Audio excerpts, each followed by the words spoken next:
Willkommen bei einer neuen Folge Lagerfeuerwissen. Heute zeige ich euch, wie ihr ganz einfach euer Essen warm machen könnt, ohne euch dabei die Finger zu verbrennen.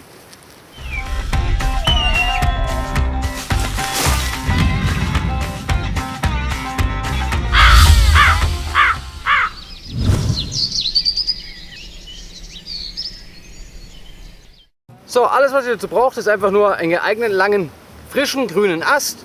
Ich würde sagen ungefähr 1,5 Mal so dick wie euer Daumen ungefähr. Und eine Säge. Das Ganze wird einfach zwischen das Bein eingeklemmt und der Schnitt wird in eure Richtung reingemacht bis ungefähr zur Mitte des Asts.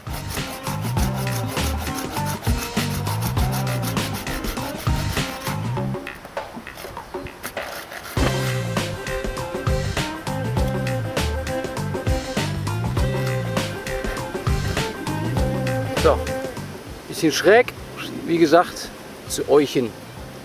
Dann euer Essgeschirr einfach hier einklemmen.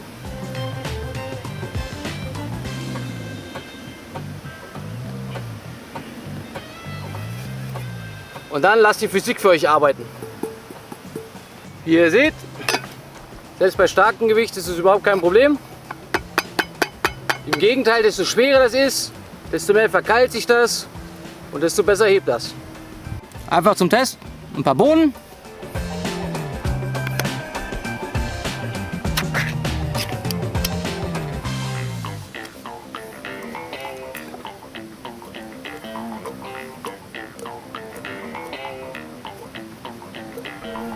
Ah.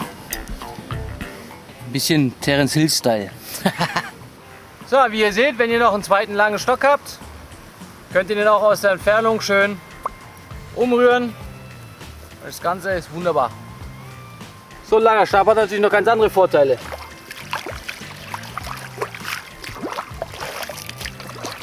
Ihr seht, wunderbar zum Waschen oder um Wasser zu schöpfen allgemein. Ich wünsche euch einen guten Appetit und bis zum nächsten Mal.